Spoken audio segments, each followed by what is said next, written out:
Main important जो एक सबसे बड़ा जो खर्चा होता है ना, यहाँ पे 3,000 तक जा रहे हैं, 3200 3400 तक मैंने देखे। सेकंड खर्चा जो आता है लिस्ट में,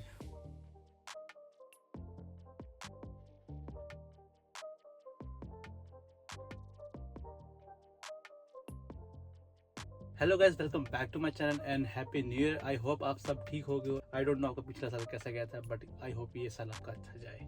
पिछली वीडियो में जिसमें मैंने आपको बताया था उबर की इनकम के बारे में, तो मैंने उसमें बोला था कि मेंशन किया था नेक्स्ट वीडियो मेरी होगी एक्सपेंसेस के ऊपर। तो आज की वीडियो का टॉपिक वही है। आज हम बताएंगे कि आपके कितने खर्चे होते हैं कनाडा में मंथली के, अगर आप कनाडा रहते हैं तो। मैं सारे खर्चे ऑन एवरेज बताऊंगा। सबसे बड़ा खर्चा जो आता है मैं बताऊंगा सारे उसमें, कि सिंगल को कितना खर्चा लग सकता है, और कपल आ रहे हो तो कितना खर्चा हो सकता है, और आप ऐसा फैमिली आ रहे हो, 4 मेंबर फैमिली लेके आ रहे हो तो आपको कितना खर्चा आप एक्सपेक्ट कर सकते हो यहाँ पे कनाडा में मंथली का। ये खर्चा मंथली का है, फर्स्ट मंथ का नहीं है। फर्स्ट मंथ में थोड़ा ज़्यादा खर्चा होता है क्योंकि आप नए नए कनाडा आते हो तो काफ़ी चीज़ें आपको लेनी पड़ती है स्टार्टिंग में, बट वो वाला खर्चा मैं अभी नहीं इंक्लूड कर रहा इसमें। सिर्फ ये कि नॉर्मल मंथली का एवरेज अमाउंट बता रहा हूँ जो आप एक्सपेक्ट कर सकते हो आने वाले, आप अगर आप यहाँ पे आ गए 3-4 महीने बाद, आपका इतना ही खर्चा होना है। ओके, पहला खर्चा जो आता है, जो मेन इंपॉर्टेंट जो एक सबसे बड़ा जो खर्चा होता है ना यहाँ पे, वो होता है रेंट का। अगर आप यहाँ पे आ रहे हो, सिंगल बंदे आ रहे हो, तो आप पे डिपेंड करता है कि आप एक प्राइवेट रूम ले रहे हो या आप किसी के साथ शेयर कर रहे हो। अगर आप कंफर्टेबल हो शेयर करना किसी स्ट्रेंजर के साथ, तो आपको रूम पड़ता है $350 से लेकर $450 तक। वो भी डिपेंड करता है कि आप फुली फर्निश्ड रूम ले रहे हो या आप एक खाली कमरा ले रहे हो। अगर खाली कमरा लोगे तो उसका रेंट कम होगा, और फुली फर्निश्ड होगा जिसमें बेड भी होगा, टेबल हो गया, चेयर होगी, कबर्ड होगी, तो ये सब चीज का वो 450 तक आप उससे ले सकते हैं, चार्ज कर सकते हैं। ठीक है, जो सारे मैं रूम रेंट के प्राइस बताऊंगा उसमें यूटिलिटी इंक्लूड नहीं कर रहा, तो ये मत सोचना कि ये सारे प्राइस यूटिलिटी इंक्लूड के साथ है। ठीक है, तो ये तो हो गया सिंगल बंदा जो शेयर कर सकता है। ठीक है, अगर आप सिंगल बंदे हो, प्राइवेट रूम लेना चाहते हो कि आपको प्राइवेसी भी चाहिए पूरी, तो आपका रूम $600 से लेकर $800-900 तक जा सकता है। डिपेंड वही करता है, अगर रूम खाली है तो वो आपको $600 तक देंगे, और फर्निश्ड रूम दे रहे हैं तो 800 $850 तक, $900 तक दे सकते हैं इजिली। ठीक है, मैं चेक कर रहा था प्राइस कि प्राइवेट रूम के प्राइस क्या चल रहे हैं, तो सबका एवरेज वही था, 600, 700, $750, 800, 900, $1,000 तक मैंने रूम देखे प्राइवेट के। बट वो बहुत दूर हो गए थे, मेरे एरिया में नहीं आ रहे थे, तो मैं अपने एरिया का बता रहा हूँ। काफ़ी एरिया पे डिपेंड करता है कि आपके वॉलमार्ट कितने पास, मूवी थिएटर या बस स्टैंड, सब चीज़ें कितनी पास पड़ती है, उस हिसाब से इनके प्राइस भी बढ़ जाते हैं। किसी कॉलेज के पास पड़ता है तो उसके हिसाब से उसका प्राइस बढ़ जाता है। ठीक है, तो अगर आप सिंगल आ रहे हो और प्राइवेट रूम प्रेफर कर रहे हो तो आप एक्सपेक्ट कर सकते हो कि आपका रेंट $600 से लेकर $800-900 तक हो सकता है।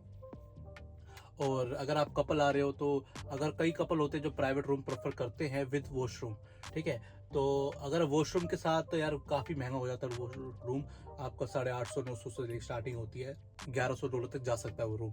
डिपेंड करता है कि आप फर्निश दे रहे नहीं दे रहे। ठीक है, तो $850-900 तो आप पकड़ के चलो कि आप खाली रूम का दोगे, और $1,100 में सब कुछ फर्निश हो जाएगा। तो ये तो हो गया कपल का। अगर आप फैमिली में आ रहे हो और आपको बेसमेंट चाहिए, 2 कमरे की बेसमेंट, तो आपको कम से कम लगेगी, अगर पूरी 4 बंदों की फैमिली लेके आ रहे हो तो 2 कमरों के बेसमेंट अभी पड़ रहा है प्राइस $1,600 से $1,400 से लेकर $2,000 तक। मतलब आपको 1,400, 1,600, 1,800, 2,000 तक पड़ सकता है। इस सब में यूटिलिटी इंक्लूड नहीं की, मैंने सिर्फ रेंट बता रहा हूँ। ठीक है, और अगर आप हो कि आप बेसमेंट में नहीं रह सकते, आपको एक प्रॉपर हाउस चाहिए पूरा, तो उसका प्राइस अभी रेंट में पड़ रहा है 2,400, 2,600, 3,000 तक जा रहे हैं, 3,200, 3,400 तक मैंने देखे रूम। अभी घर देख रहा था प्राइस में कि $3,400 पर रेंट है वो, जिसमें यूटिलिटी इंक्लूड नहीं थी, ना कुछ भी इंक्लूड नहीं था, सिर्फ एक रेंट था।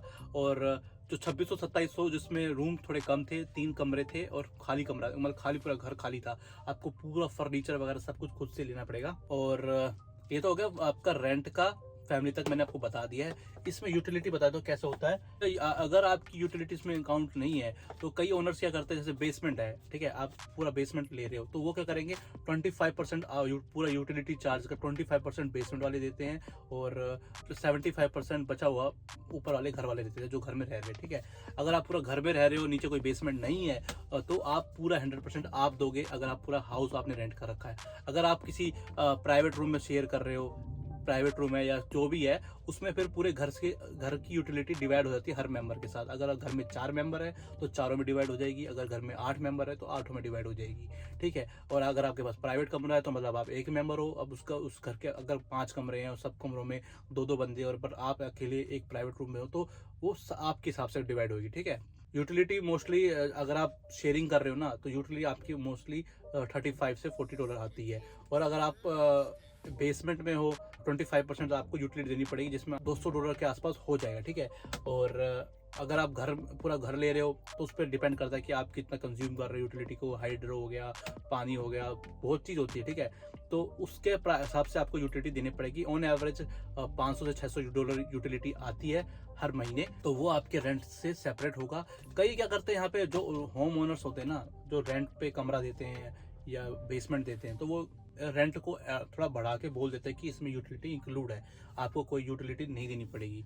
अपार्टमेंट वगैरह में ऐसा नहीं होता। अपार्टमेंट में आपको हाइड्रो वगैरह अलग से देना पड़ता है। अगर आप अपार्टमेंट का प्राइस यहाँ पे मोस्टली वही है, 1400 से लेकर 1600, 1800, 1900, वो सेम प्राइस चल रहा है, बेसमेंट के साथ चलता है। जो बेसमेंट आपको प्राइवेसी देती है पूरी, 1-2 कमरे के बेसमेंट होगा, जिसमें एक वॉशरूम होगा, एक हॉल होगा, एक रूम या 2 रूम होंगे, एक किचन होगा। ऐसे सेम बेसमेंट अपार्टमेंट का भी वही प्राइस चल रहा है, ठीक है।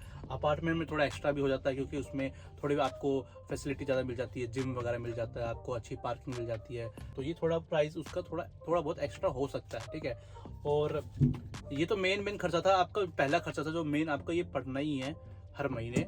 और ज़्यादातर लोगों की सबसे ज़्यादा इनकम में से सबसे बड़ा खर्चा यही होता है, रेंट का। तो सेकंड खर्चा जो आता है लिस्ट में, वो आता है ग्रोसरी का। अब ग्रोसरी सबको पता है, ग्रोसरी सबके बंदे के हिसाब से होती है।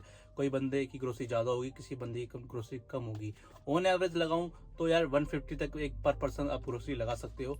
या अगर सिंगल बंदा आ रहा है और वो वेज खाता नहीं है या नॉन वेज प्रेफर कर सकता है, तो वेज थोड़ा यहाँ पे महंगा पड़ता है और नॉन वेज थोड़ा यहाँ पे थोड़ा सस्ता पड़ जाता है, मैंने यहाँ पे देखा है, ठीक है। तो अगर आप नॉन वेज प्रेफर करके तो आपकी 150 तक जा सकती है।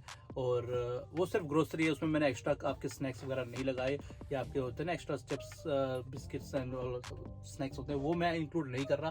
सिर्फ बेसिक ग्रोसरी बता रहा हूँ, जैसे वेजिटेबल होगी, ग्रेन हो गए, आटा चावल जो होते हैं, ये सारी मिला के, अब दूध अंडे ब्रेड जो होते हैं, ये सब चीज़ मिला के मैं 150 तक एवरेज है। अगर आप कपल आ रहे तो वो 250 तक जा सकती है।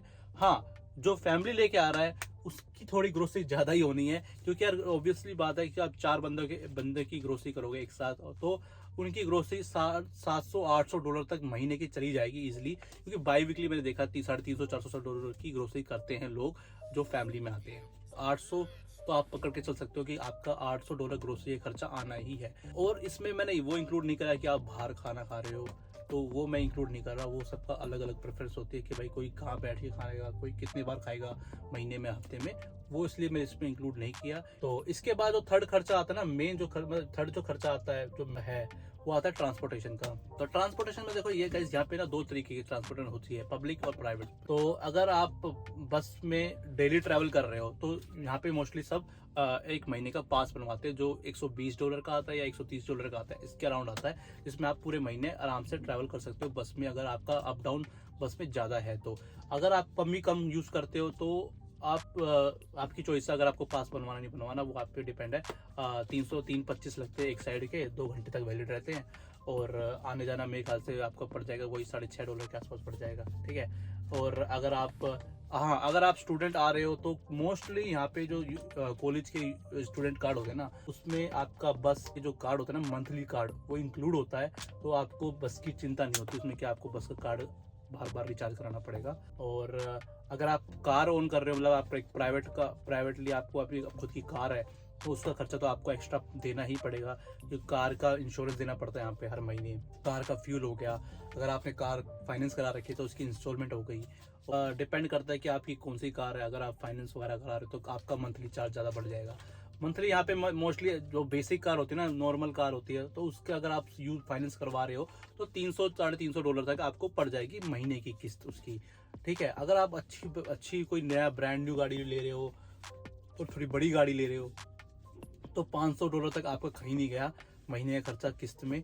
और इसके इंस्टॉलमेंट में ही $500 की होगी महीने की। और बाकी आपका इंश्योरेंस हो गया तो वो आपके एरिया पे डिपेंड करता है। हमारे एरिया में इंश्योरेंस का जो प्राइस है अराउंड 250 से 240 230 से लेकर अराउंड $350 तक जाता है। तो वो भी इस पर डिपेंड करता है कि आप न्यू ड्राइवर हो या आपको थोड़ा एक्सपीरियंस है या आपके पास्ट में कोई एक्सीडेंट वगैरह या टिकट वगैरह है, उसके हिसाब से वो आपको चार्ज करते हैं पर मंथ। ओके, और जैसे मेरा अभी 260 है और अभी ये थोड़ा और लो हो जाएगा क्योंकि मेरे लास्ट ईयर में कोई क्लेम नहीं था, कुछ भी नहीं था, इस वजह से।